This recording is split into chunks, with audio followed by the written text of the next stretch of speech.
Very welcome again today to New World Deliverance Ministries online. And we greet you, our wonderful viewers. We are pleased to have you with us today. So far, we've been looking at the topic of understanding. We've been looking at what is understanding, where does it come from, who should understand or should have understanding. And we just did, what did we do last week on Tuesday? When can we have understanding? So today we are going to look at why should we have understanding? Why do we need? So we'll look at both, the normal understanding that we need as human beings and the spiritual side of understanding also. So why do we need understanding? Or why should we have understanding? In our everyday life, if I speak to you and you don't understand what I'm saying, can I relate to you? It's going to be hard. You see? Yes. So this is why we need to understand each other. And supposing I come to you, you have a certain problem, and I know how to solve the problem, but you don't. You see? And I have the opportunity to show that I can help you with your problem. But because I know what it entails to do, to bring you out of the difficulty you're having with that kind of problem, I can have a great help to come your way, just as, you might be looking for. But now it has come. So understanding in our everyday lives, it helps us to connect to each other. Like a society, understanding can help us so that we can know how to do things and do them well. So we all need understanding. We all have to have understanding in order to relate to each other. And one crucial thing that we need understanding, why we need understanding, is empathy. See, if you don't have empathy, it should be very hard to apply understanding to almost everything. But if we have empathy, it makes our connection more easier to build. So we need understanding to build ourselves. Another area that we need understanding is that we can reduce conflicts amongst us.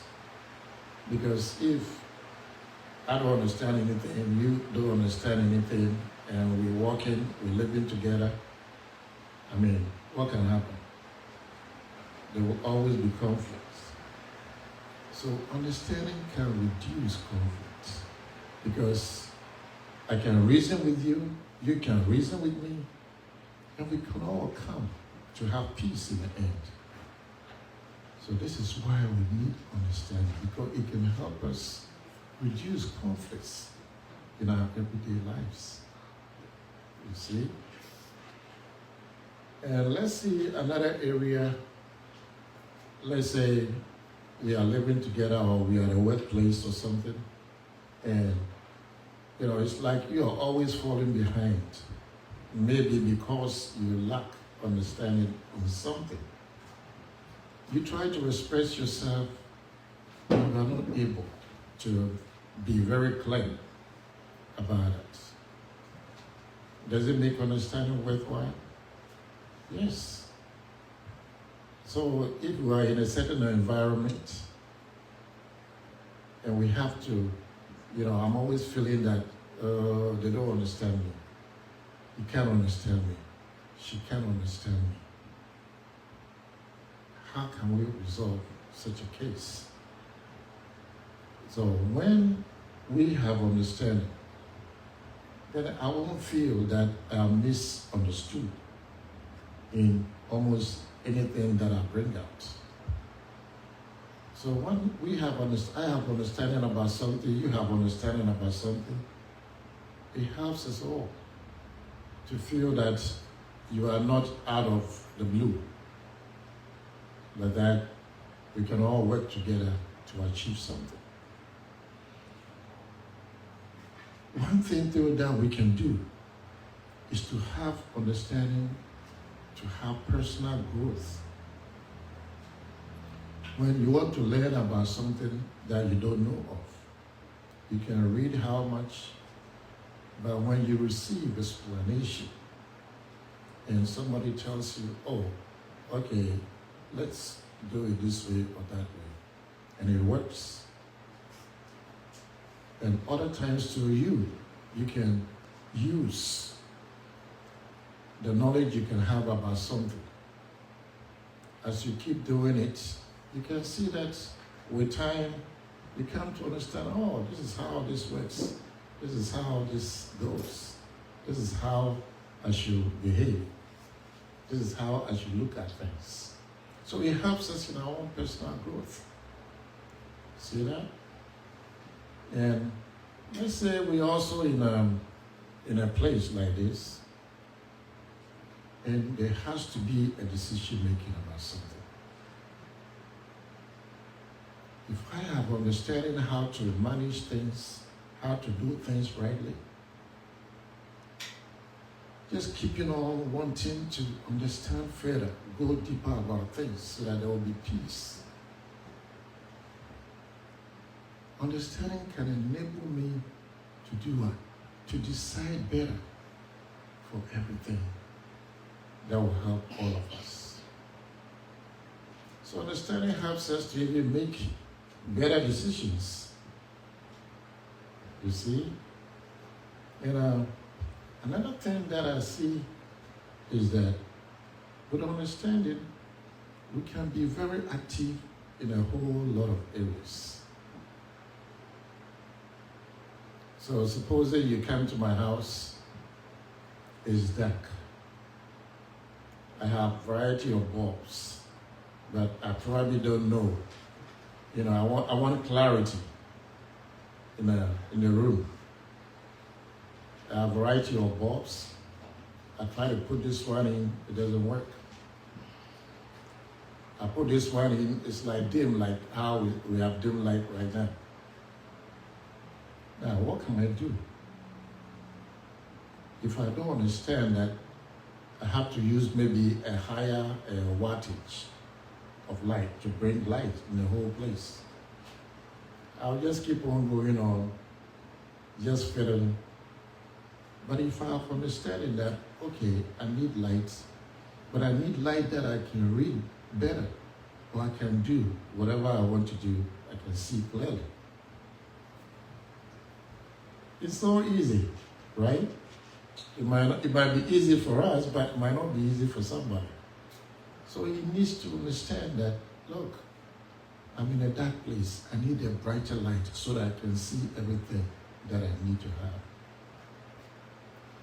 The moment you have understanding that it takes a brighter light to clear up every darkness in the place, it will help me so that whatever I want to do, I can see clearly and do it well. Another area that we can have understanding, or why we need understanding, is that we can collaborate between ourselves. Collaboration. It takes understanding to collaborate. And with understanding, we can also have meaningful conversations. With understanding, I can talk your language, you can talk my language. I can understand your move this way, your move that way, you can understand mine. So what happens in the end? We can have meaningful conversations. so that we can live as human beings and not as, even animals have understanding in the way sometimes they do their things. If a stronger lion has a whole lot of females that he controls, and another male lion is coming, and the male lion, either he has to be extra strong to defeat the male lion. Otherwise, he will not have to dare because he will be eaten up. You see? So the other lion coming, we'll see that he has to understand his strength level. If he's able to overcome the boss over there, yes, then he can go in.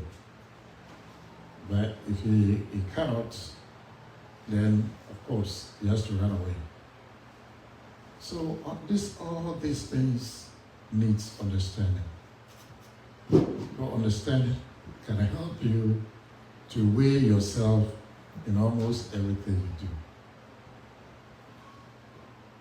One other thing is that with understanding, we can resolve a lot of problems in our lives. We can resolve a lot of problems. I mean, everybody has problems, whether it's money problems, whether it's societal problems, whatever it is. We need understanding to solve problems. So all these tribulations is because understanding can help us to achieve something so that we can live peacefully. Now, how about the concept of spiritual understanding? Why do we, as children of God, need understanding or have to have, why we should have some understanding about why we are even worshiping God? Now, this is so prominent in people's lives, especially if you want to pursue after God. The more you get to know God, the more you can have understanding how to relate to Him. So understanding gives us like a framework how we can know God for real, understand His ways, so that we can live a meaningful life even with ourselves.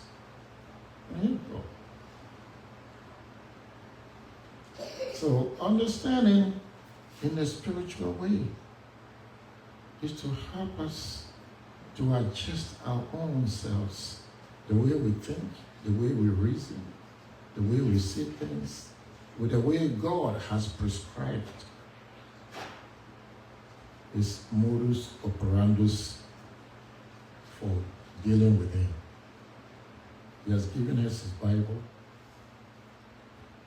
so that we should do what? We should learn of it. By learning of it, we can know how to relate to God, so that our relationship with Him can be effective. So what other things do we need, and why should we have understanding, even trying to read Bible? It's because we need to gain deeper understanding of God. See? Because understanding God and His ways is not a one-day thing. It takes time. It takes like constructing a whole new building, maybe a skyscraper even. Because you have to know who God is, what He is, how you can relate to Him. But if you don't understand all these things, how are you going to function in your spiritual life with God? but understanding in the spiritual sense about how God can be reached and worshipped in the way He wants us to worship Him. What did He say in John chapter 4? 23, 24. Let's read it and see.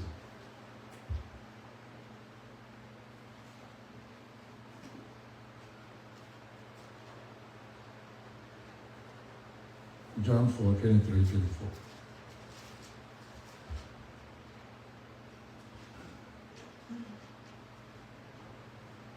But the hour cometh, and now is, when the true worshipers shall worship the Father in spirit and in truth. For the Father seeketh such to worship Him. God is a spirit, and they that worship Him must worship Him in spirit and in truth. Again. But the hour cometh, and now is, when the true worshipers shall worship the Father in spirit and in truth. For the Father seeketh such to worship Him.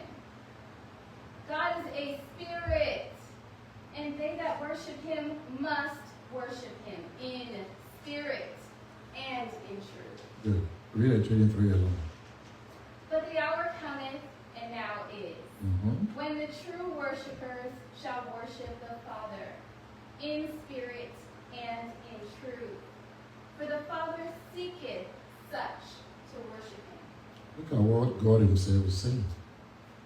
The hour cometh, but that hour has met you right now. It is now your time that God says what? He has been seeking you for ages. But this is the time for you. He has sought you for a long time, since you were in your infantile years. But now, you have come to Him because He has called you, He has pulled you. Because He put that need of you for God in you.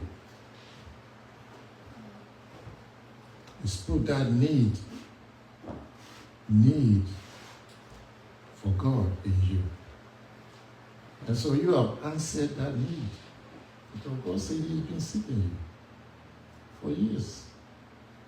But He said, now is the time that you must do what?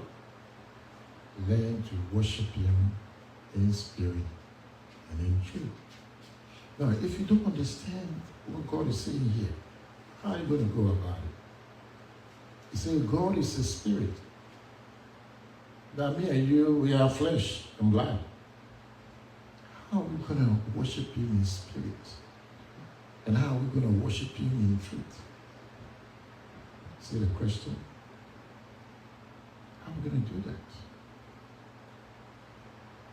Yes, this is why we need to understand these things about what God is saying, so that we can do as He wants us to do. Read it 23 again. What did He say? But the hour cometh, and now is, when the true worshipers shall worship the Father in spirit and in truth.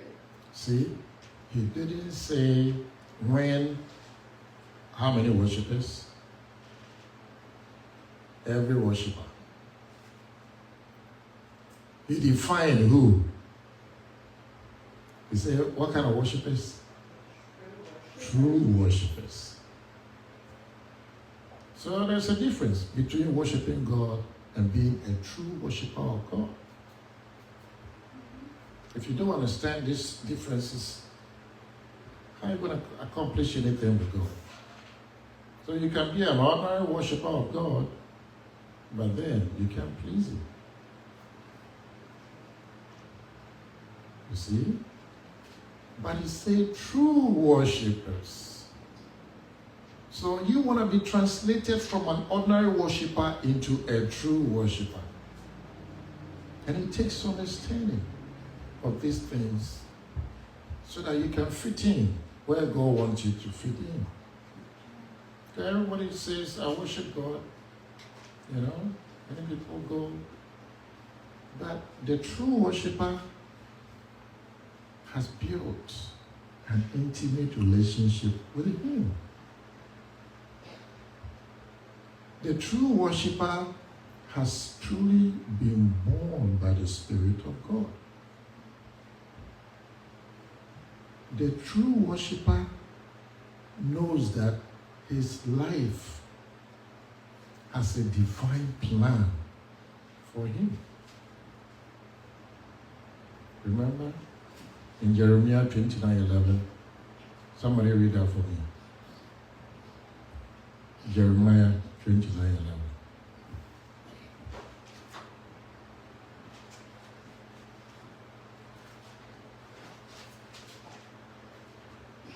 For I know the thoughts that I think towards you, saith the Lord. Thoughts of peace and not of evil, to give you an expected end. Again. For I know the thoughts that I think towards you, saith the Lord. Thoughts of peace and not of evil, to give you an expected end. Look at what God is saying here. Say, He, God, He knows the plans He has for you, the true worshiper. And His plans are for your good and not for your evil.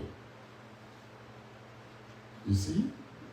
But if you have no understanding of these things, how are you going to be, made to pursue something like that? Because God says He has a purpose. But if you live outside of His purpose, are you going to enjoy the plans He has for you? I don't think so. Because He says clearly that He is seeking for who? True worshippers. Not any kind of worship. Because a true worshiper, you have to be the kind that recognizes Him, God, for real. That is surrendered to Him. That avails himself so that God can move in his or her life. The true worshiper knows that he's nothing without God. The true worshiper comes to understand that because God has a plan, and that plan is not a plan me and you would think about our lives. Like, oh, I want to be a carpenter. I want to be an engineer. I want to be a builder. We can have plans for our lives. But God says He has a divine plan for you. Because all the plans we have that we use in this world, what's the end? One day there will be no more. Where do all these plans go? See?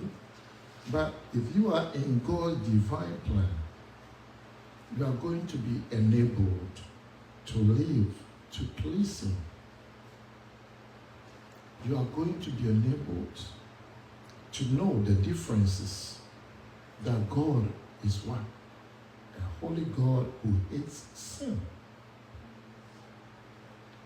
And that you need Him more than you can even think of.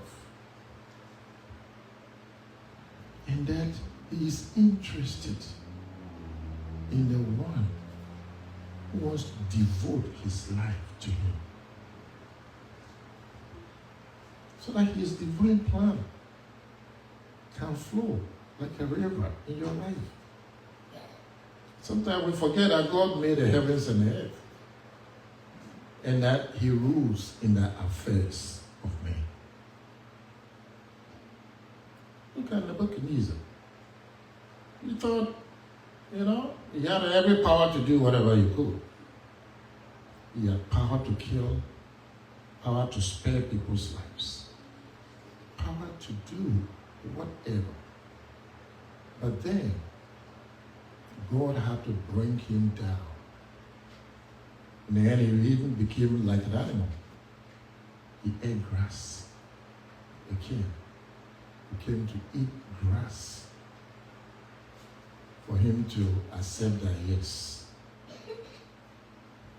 there is a God who is above every human being.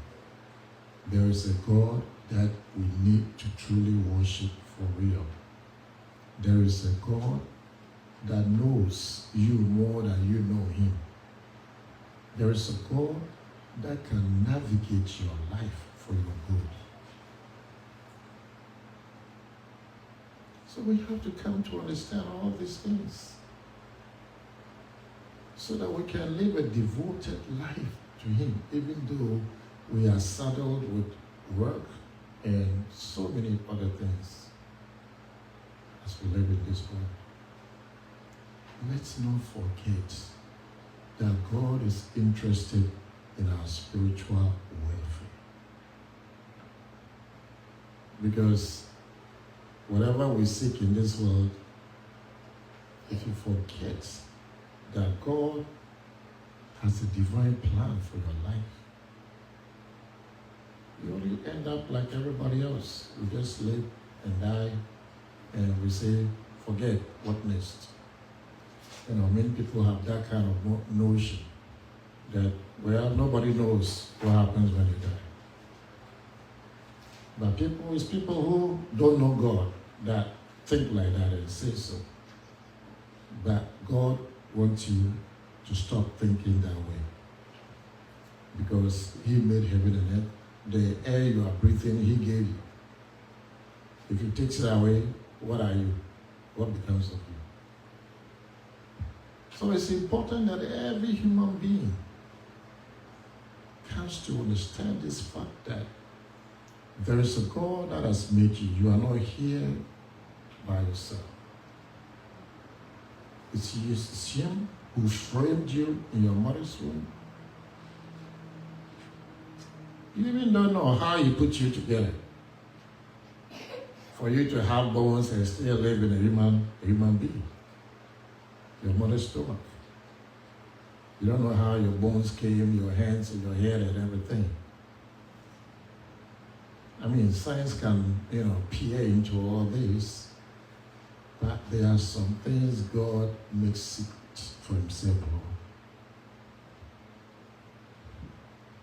See? Science can look how a human being grows in the belly, but at some point in time, God blinds them. There are certain things they cannot know, because secret things belongs to God and him alone.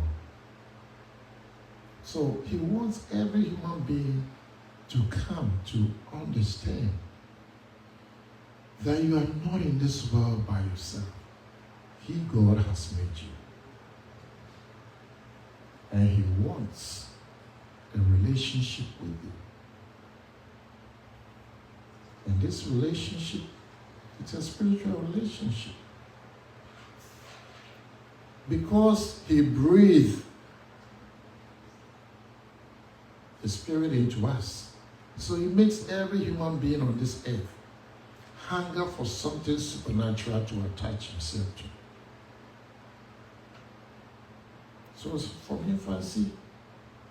Unfortunately, people who are, ignorant about the true God, they have to take on to other religions and other sources that they can believe in as their God.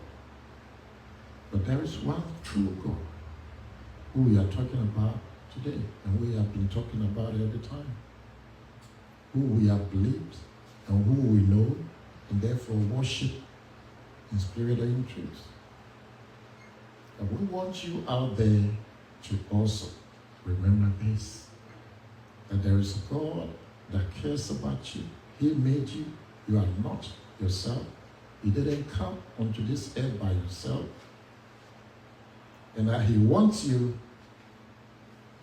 to come know him, because see, he loved, he said he made all flesh. So you are not exempt. No human being is exempt. As long as you are in this world, you are breathing, you are living, God owns you.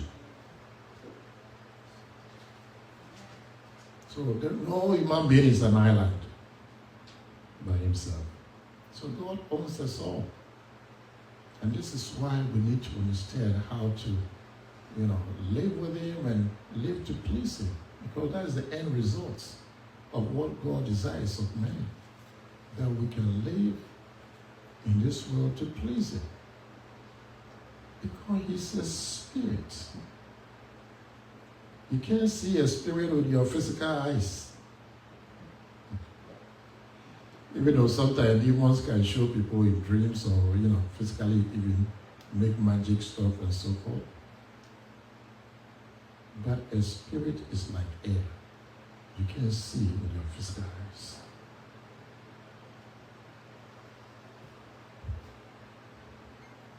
So this is why it's so important to understand who you are truly worshiping. Is it a true God? Or what kind of God? You get out there that you're worshiping. There is a true God whose name is Jesus Christ of Nazareth. Whether you want to believe it or not, it doesn't change you. Nothing. A human being can think about him changes him. Because in the end, he's the same yesterday, today, and what else? Forever. So he only laughs at people who think there is another God than him, Jesus Christ of Nazareth. He had to come to this world to open us to the fact that he, God, he made us and he loves us. He didn't make us to destroy us. He made us to love us. But because Satan managed to deceive Adam and Eve and brought sin into this world, he takes that advantage to rule in every family in this world. He and his demons rule every family in this world. There's no family on this earth that doesn't have a satanic connection. It's only that you can refuse to accept or you can refuse to know. But it doesn't change it doesn't change Satan from being Satan. He and all his minions, his demons. It doesn't change them. Because they don't want you to know God. So they will afflict you and change your mindset about God, change your heart, your taste, your desires, and everything, and make it against God. But here God has come to let us know that he is true, and that's why he said we should worship him in what? Spirit and in truth. Because he's the truth. He doesn't lie. I mean, if he lied, the sun will never come on. There wouldn't be night and day. Now, tell me when night and day has ever changed. Has night and day ever changed? Never. He has been from time immemorial when God pronounced it so. So this means we can escape this true God who is calling you every day to come to him. Let's just say, come unto me, all you that labor and are what? Heavy laden. And what will I do? I will give you rest. Because he sees that you've been fumbling your whole life. You try this, you try that. You go to all spiritualists, they read your palms, tell you some lie about your future. They tell you prophecies that never come to pass. They just make you feel comfortable to go around in circles. before you realize you're old and you die. Who wants to live like that? But here, God has given us this opportunity to know Him, that He's true and He's real. And He's after your heart. You are there hearing me today. God is after your heart. He loves you and He cares about you. He wants you to know Him and understand Him. You see, there's a little difference between knowing and understanding. Knowing is like collecting facts. But understanding is the breaking down of these facts to make sense. Do you see that? Because when you don't understand it, when you have no understanding about anything, about something that you are dealing with, you can have all the knowledge and so forth, but understanding will help you to break it down in such a way that it will make sense. And understanding also brings finality to knowledge. See, if you want to drive a car, what do? Let's say you just bought a car and you don't know how to do the controls or move it. Even though you might have gone to driving school and so forth, what do you need to do in order to drive your car? Read the manual. What else? Read the manual. Experience. To drive. Yeah. You have a new car that you don't know the controls, and you still have to drive. Well, how are you going to drive? Read the manual, like Rose said. Yeah. Read the manual and do what? Have to try it out. Try it out. What else? Tell me something. Read the manual. Try it out. How do you try it out? Practice. By doing what's in the manual. Practice what the manual is saying. Test drive the car. Test drive. How do you test drive? I mean, the car is stationary right now. First you got to start the car. You learn to start the car. And what else? Yeah, give me some inputs.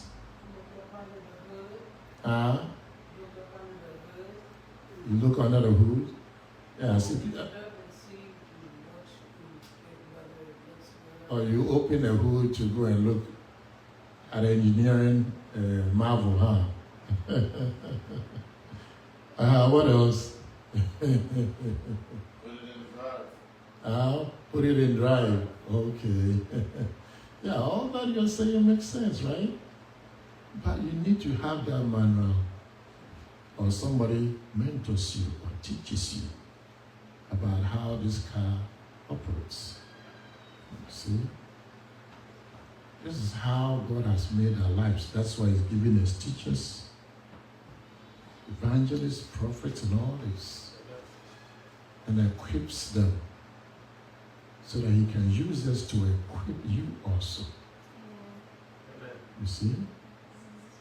And that is why He wants us to understand that we need this. We need to have understanding about God so that we can have a true relationship with Him. So this study of understanding is just to help us to acknowledge the God that we have come to believe and accept as our everything, A to Z in our lives, so that we can worship Him for real. You see? Otherwise, I don't know how we are going to walk with God when we don't know about His character, we don't know about His ways, we don't know about any revelation that even if he gives us, we will not know what it means. You see?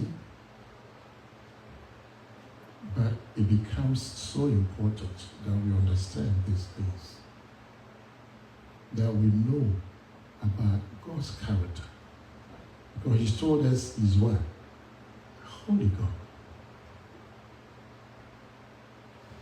And He delights in justice, mercy.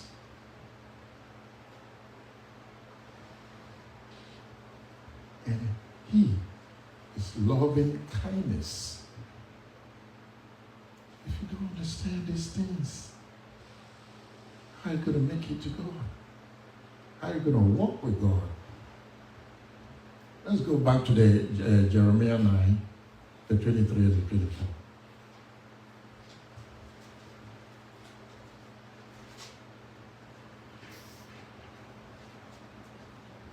Thus saith the Lord, Mm-hmm. let not the wise man glory in his wisdom, neither let the mighty man glory in his might. Let not the rich man glory in his riches, but let them that glorieth glory in this, that he understandeth and knoweth me, that I am the Lord, which exercise loving kindness, judgment, and righteousness in the earth. For in these things do I delight, saith the Lord. If you don't understand that God delights in some specific things like this, how can you boast about Him? He said, let him who boasts on this earth, let him who glories or boast about anything about God. He said you should boast that you do what? You will what? Understand. Even God. You see? That He does what? Exercises. Loving kindness, justice, mercy, and every good thing. You see? He said, yeah, in these things that I God delight. But if you don't know what God delights in, are you going to be able to fulfill that? No way. See, God Himself is saying that the first thing you need to know or have is understanding of me, God. If you're going to boast about anything, boast that you understand this God who made heaven and earth and who loves you. You see? But how are you going to understand if you don't learn about Him, if you don't know about His character, if you don't know any revelation about Him? You see? Say, no, that you understand. This is why this understanding topic is so important. So that we can understand that we need to know this God and know Him well. In our previous studies, we have known that understanding has no end. It is a continual learning of God so that we can have the revelation about Him. Because the more you learn of Him, the more He too will draw to you. The more you learn of Him, the more He will draw to you. Because He wants you to have Him totally in your heart.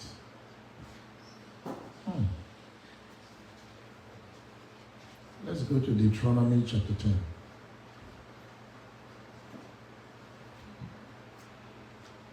From verse 6. Deuteronomy. And the children of Israel took their journey from Beeroth of the children of Jacob to Moserah. And there Aaron died, and there he was buried. And Eleazar his son ministered in the priest's office in his stead. From from thence they journeyed unto Goda, and from Goda to Jabah, a land of rivers of waters. At that time the Lord separated the tribe of Levi to bear the ark of the covenant of the Lord, to stand before the Lord, to minister unto him, and to bless in his name unto this day. Wherefore Levi had no part nor inheritance with his brethren. The Lord is his inheritance, according as the Lord thy God promised him. And I stayed in the mount, according to the first time, 40 days and 40 nights. And the Lord hearkened unto me at that time also, and the Lord would not destroy thee. And the Lord said unto me, Arise, take that journey before the people, that they may go in and possess the land which I sware unto their fathers to give unto them. And now, Israel, what doth the Lord thy God require of thee? But to fear the Lord thy God, to walk in all his ways, and to love him, and to serve the Lord thy God with all thy heart and with all thy soul. Wait, read that portion again. And now, Israel, what doth the Lord thy God require of thee? What? Does the Lord thy God require of thee? What does the Lord require of you? It's a question God is asking us today. What does he require of you? How will you know if you just, doing things run of the mill and knowing nothing about God, not caring about anything about him? Even if you have some knowledge about him, you don't pursue it, you don't go deeper. How will you know what God requires of you? Continue. You say, what does God require of you? But to fear the Lord thy God. Number one, to do what? Fear the Lord thy God. To do what? Fear. To do what? Fear. To do what? Fear. You see that? Why is God telling us to fear the Lord thy God? God, he alone can kill and make alive.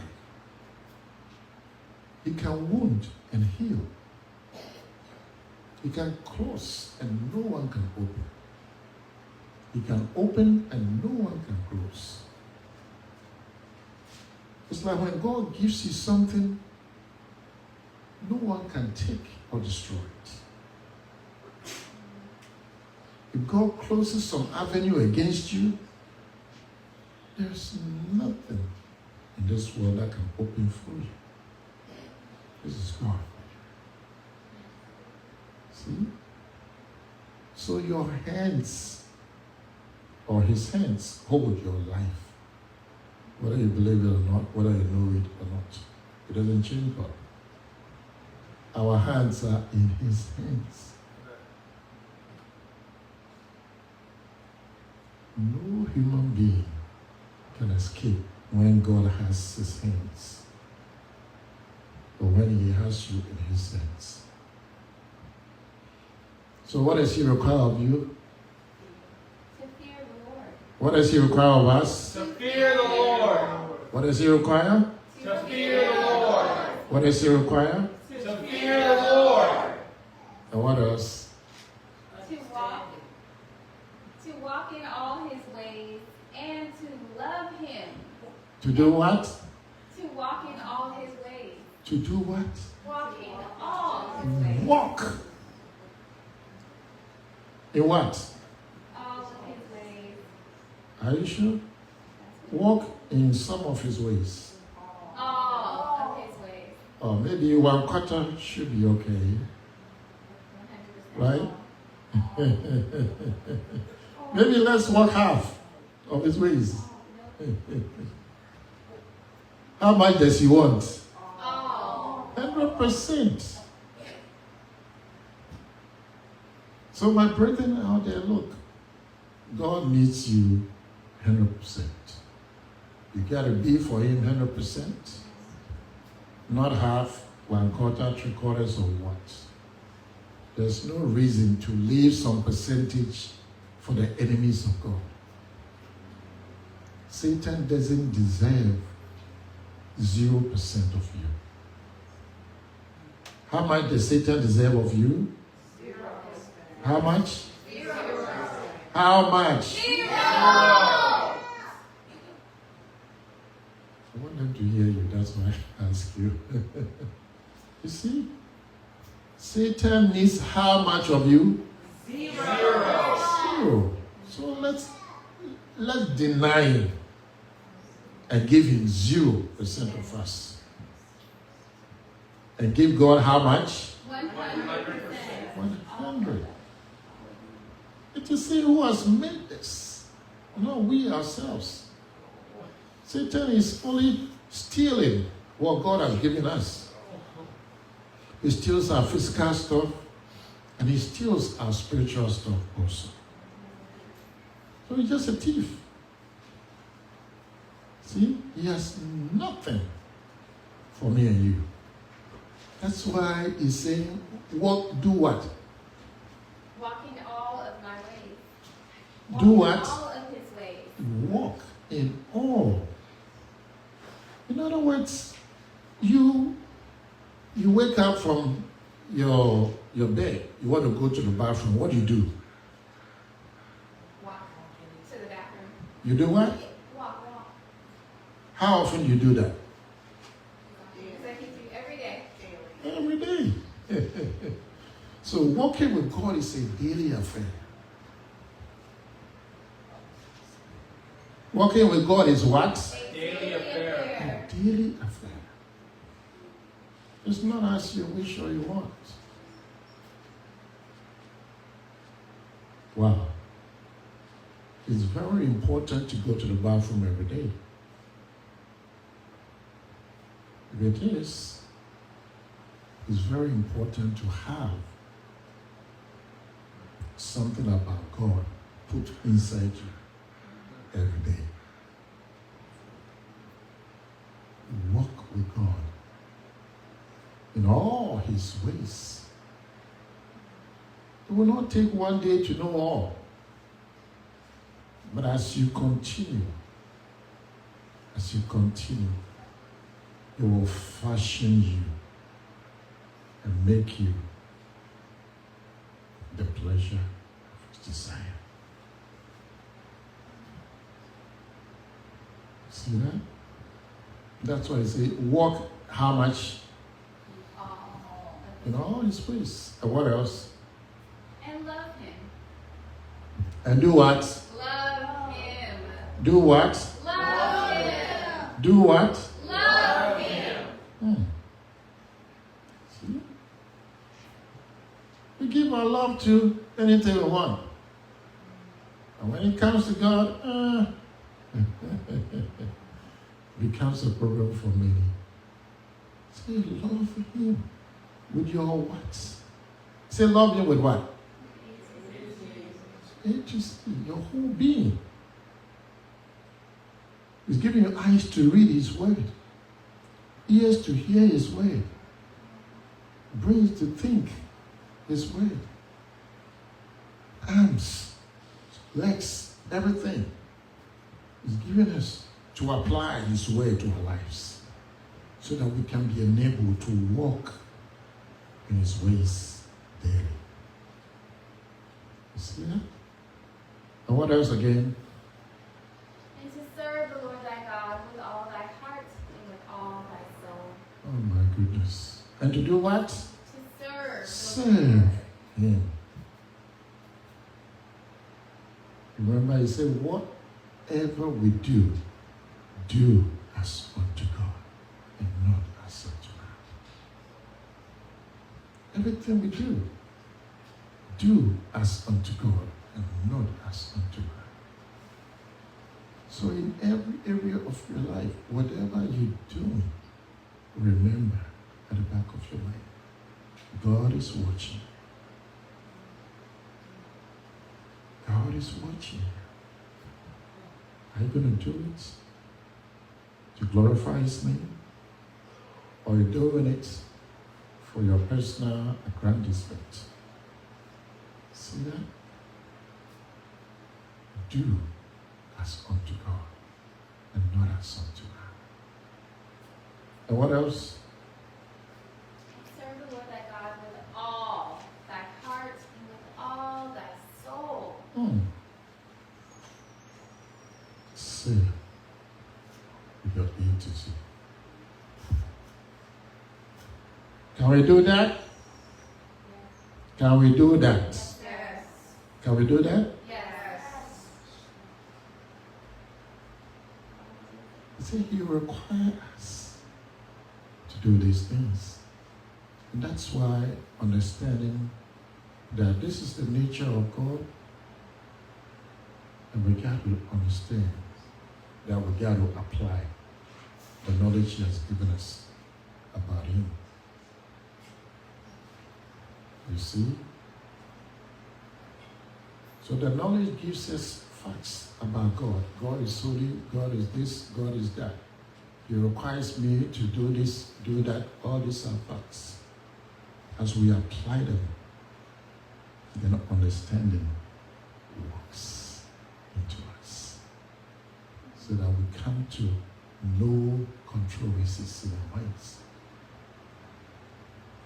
So understanding ends the quarrel, the controversies, the what, so that there will be no doubt about anything. So this is why we need understanding. So that we shall have no controversy about God in anything. First of all, he has made us and not we ourselves. So he holds the whole world. There's a song that says, he has the whole world in his hands. He has the whole world in his hands. He has the whole world in his hands. He has the whole world in his hands. So no human being can escape anything God wishes to do with him. So these are basically, I can go on and we'll never finish. But these are basic things that have made us, come to realize that we need to understand, even physically, in our physical way, how we need understanding in order to live in a society or live with each other, so that we can converse, we can reason together, we can move together, we can achieve something together. You see, so we need understanding to do all of these things. And we come to the spiritual realm, we need understanding to walk with God. We need understanding that we have to obey him. We need understanding that we have to do his will. We need to understand that we have to live to please him. We need understanding that we need our spiritual welfare above everything else we are doing in this world. So this is where I'll put us today. We thank you for joining us, and in the next few days we shall look at how can we have understanding. So God bless you for being with us. You have a good one and enjoy every good thing God has for you. In Jesus' name.